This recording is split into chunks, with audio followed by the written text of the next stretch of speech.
An emergency broadcast on TV announces the existence of a new virus that has appeared in an airport. Infected people become incredibly violent and soon the airport is on fire. 2 months later the virus has spread around the world, becoming a global pandemic. It transforms people into zombie-like beings called ferals and they're seen as raging beasts. The government tries to establish a quarantine but many citizens protest against it and fight for the rights of the ferals, saying they're people too. The army has to take over the streets and fight civilians to try to send them home, only to make the whole situation worse. One afternoon, all TV channels lose their signals. Abigail and her brother get a call from their father the pilot, who explains he has lots of work to do helping people and promises they'll be safe with their mother. At that moment they hear a noise from upstairs so the family runs out of the house. When they're about to get in the car, a feral jumps out and tackles the mother to kill her. Abigail immediately hides under the car and has to watch how the feral attacks her brother too. When a police siren starts wailing nearby, the feral runs away. Afterward Abigail hears her brother call her name, but her mother transforms into a feral and finishes killing him. When Abigail cries, her mother hears her and goes after her, only to then get shot by Cassius. He rescues Abigail and she thanks him with a hug. Her brother starts transforming too, so Cassius makes Abigail close her eyes before shooting the boy as well. 10 years later, the world is in a post-apocalyptic state. There aren't many humans left and nature has taken over cities. In the forest, a now teenager Abigail and Cassius are hunting. It's clear that Cassius has trained Abigail well because she kills a deer with an excellently aimed shot, although Cassius scolds her for rushing and not being patient. When night falls the duo stops to camp and Cassius makes sure all the tripwires are in place. A few hours after they fall asleep, one of the tripwires makes a noise and startles Cassius awake. He comes out of the tent to investigate and finds some fuzz stuck in the wire. Then he hears some noises nearby so he rushes to keep the horses calm and takes out his gun just in time to shoot an incoming feral. This was probably a scout sent by the horde, so Cassius wakes Abigail to leave. For the next few days the duo keeps traveling and whenever they stop to let the horse rest, Cassius continues training Abigail. One afternoon they stop riding when they see a car nearby and quickly take their guns out. They see a man shooting down a feral while a second creature approaches him from behind. Abigail wants to help him, but she shoots too quickly and the bullet hits him together with the incoming feral. The creature in the car comes out to eat and Cassius has to bring it down. Afterward Abigail searches the car for supplies and Cassius finishes the poor man with a machete before taking his shoes. A radio in the car tries to contact the driver and Abigail wants to warn them about the feral horde in the area but Cassius tells her to ignore it. At that moment more cars show up and a group of survivors surround them with weapons. They check the dead guy's body and see a human killed him, so they assume the duo did it just to rob him.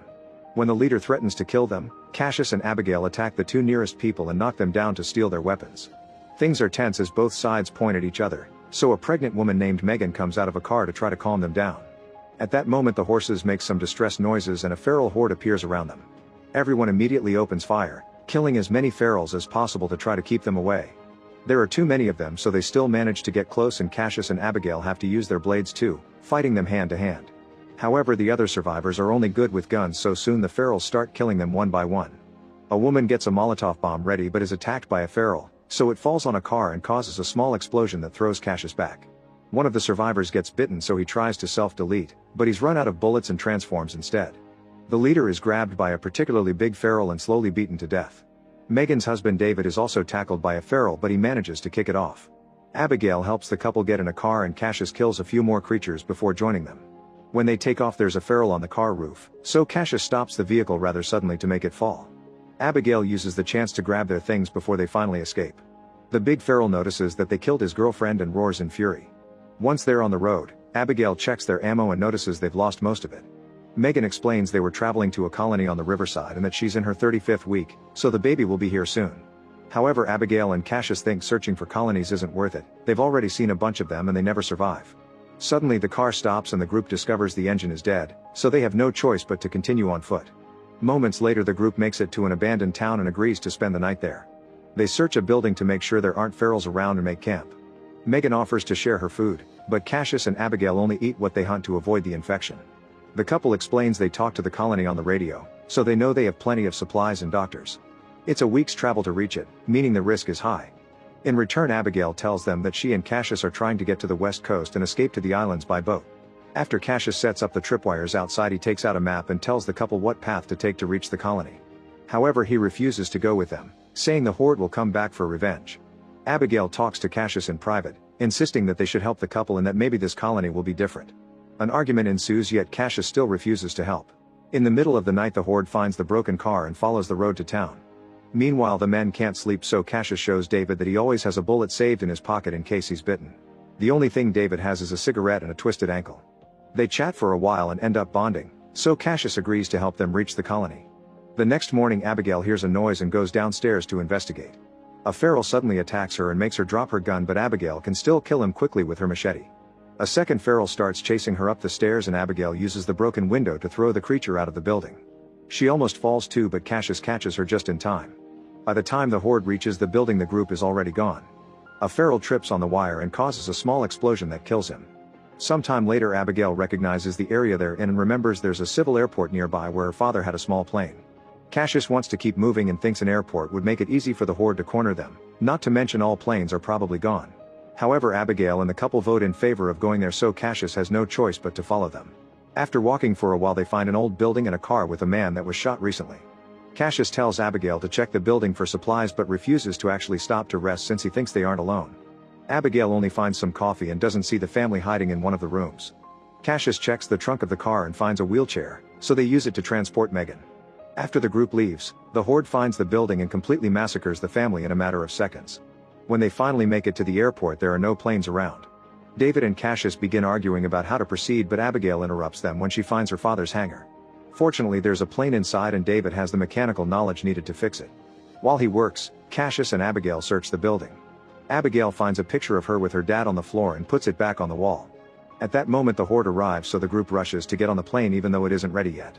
Cassius opens fire to slow the horde down and David moves the propeller manually to help the plane start. Abigail's knowledge of flying is vague and the plane is going slow, so the horde is getting too close. Thankfully, she finds the right button soon and the plane begins gaining speed. A feral still manages to hang on the door and Cassius has to shoot it to make it fall. Then the plane takes off and the group gets to escape. However, they only fly around for a few moments before the plane starts failing and going down. Abigail tries to land it, but the plane crashes against a bunch of trees and falls to the ground. Luckily, it lands on its wheels and everyone survives with just a few wounds. There's a train station nearby, so after making sure it's empty, they decide to rest there. Cassius opens the map and discovers it'll take them 2 days to reach the colony, so they'll leave first thing in the morning.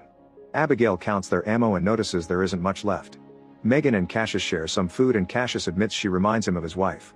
He reveals he had to kill her infected family and that later she self-deleted because she couldn't take it anymore. Cassius also shares the story of a kid in his hometown who got bitten. Since the wound didn't hit an artery, it took him a couple of days to totally transform. Meanwhile, David finds a private spot to check on his ankle, revealing it's not twisted. The wound is actually a bite and David knows he should self-delete, so he holds up the gun, but he can't bring himself to do it. The next day, the group keeps moving.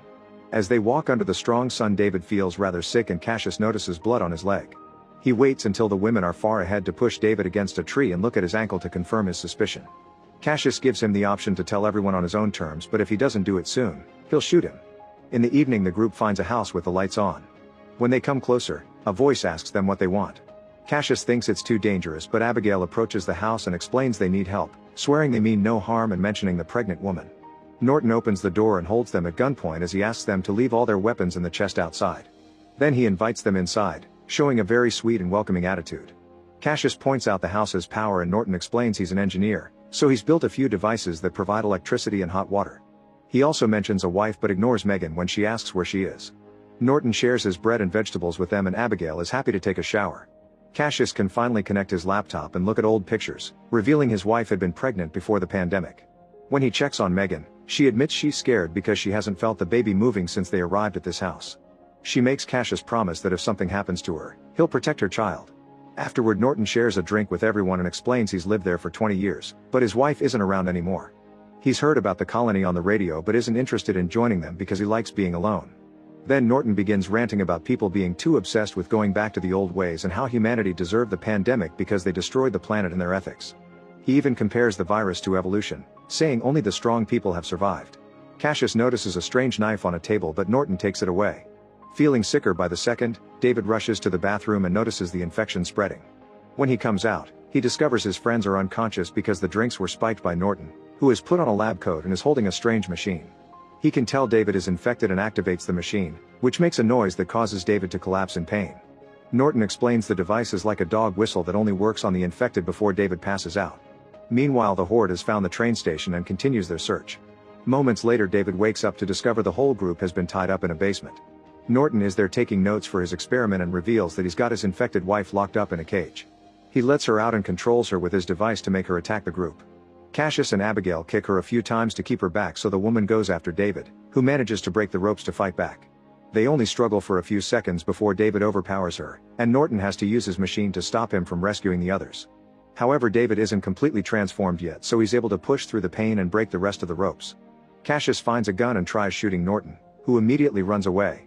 The group rushes upstairs and locks the door behind them, so Norton starts hitting it with an axe.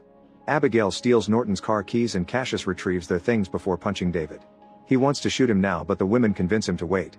On their way to the car, Megan discovers that her water has broken. Norton comes out to watch the group drive away while his wife growls at him. When the car reaches the forest, the horde finally finds them and chases after them. The group can see lights in the distance, which means they've found the colony. They try driving as fast as possible, but unfortunately the road is blocked by a tree and they must continue on foot. The horde is getting closer, so they open fire, but David runs out of ammo. Since he'll transform soon anyway, he tells the others to go while he buys them some time. The couple shares a heartfelt goodbye, and before the trio leaves, Cassius gives David his bullet. Once they're far enough, David smokes his cigarette and starts fighting the ferals hand to hand. He manages to defeat a few of them, but the big feral surprises him from behind and breaks his neck. The rest of the ferals chase after the other survivors, so Abigail has to open fire to protect Cassius as he carries Megan. She also starts yelling for help and gets the attention of the guards at the colony gate, who quickly shoot all the ferals chasing after the trio. When the rest of the horde sees the bodies and the lights, they immediately go back to the forest. Afterward, the heroes are allowed into the colony and Megan is taken to the infirmary where a midwife takes care of her. The next morning, after meeting the colony leader, Cassius tells Abigail that they should leave soon because humans can't be trusted.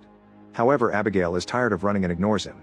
Then Cassius talks to the midwife, who tells him the baby is fine but the mother only has a few hours left. Cassius visits his friend and learns that the baby is a girl named Hope. Megan reminds him of his promise and gives him her family locket before finally dying.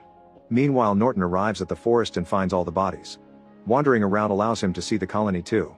At that moment, the horde tries to attack him, but he immediately controls them with his device and announces it's time for revenge. Back in the colony, Cassius is taking care of Hope and wondering what to do next. Abigail bonds with the local teenagers and joins a little party in the evening. Alcohol is passed around and two guards fall asleep, so a few teens use the chance to enter a tunnel. Abigail follows them and discovers a strange remote control, but when she touches it, Roderick stops her. He explains that the entire boat town is mined and the remote will blow it up if the ferals manage to invade it. Humans can be saved from this explosion by using a hatch on the ground that will take them to an abandoned dam. The next morning, Norton sees a guard on a boat and asks for his help. After getting rid of him, a feral jumps into the water and climbs into the colony to kill the other guard too. Now Norton can send out the entire horde to attack. As survivors are killed all over the place, a few armed people come out to fight. Abigail saves Roderick from a feral before assigning tasks to the teen gang. Those with weapons must find a higher position to open fire, and Roderick must guide survivors to the dam while she goes looking for Cassius. As panic takes over the colony, the midwife takes Hope from Cassius so he can search for Abigail. The people with guns are starting to run out of ammo and the colony leader tries to run away, but a feral immediately kills him. Abigail shoots a feral that almost kills two young girls while Cassius stabs a creature to save two teenagers. Then Abigail and Cassius finally reunite and start fighting the ferals together using a combination of guns and hand-to-hand combat.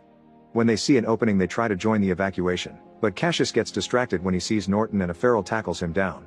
Cassius manages to stab the creature only to be found by Norton, who starts kicking him while talking about making a safer world. After some struggle, Cassius manages to stand up and pushes Norton against a wall to smash the device over and over until it's broken. Then Cassius runs back to Abigail while the ferals jump on Norton to kill him.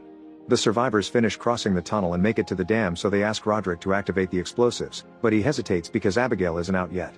In the colony, the big feral tries attacking Abigail, so Cassius hits him with an oar. When the creature falls, Abigail notices his bracelet and is horrified to realize this is her father. The shock leaves her frozen, so Cassius has to snap her out of it and drag her to the hatch. The duo gets in the tunnel right before Roderick gets tired of waiting and blows the place up, killing every single feral in the colony.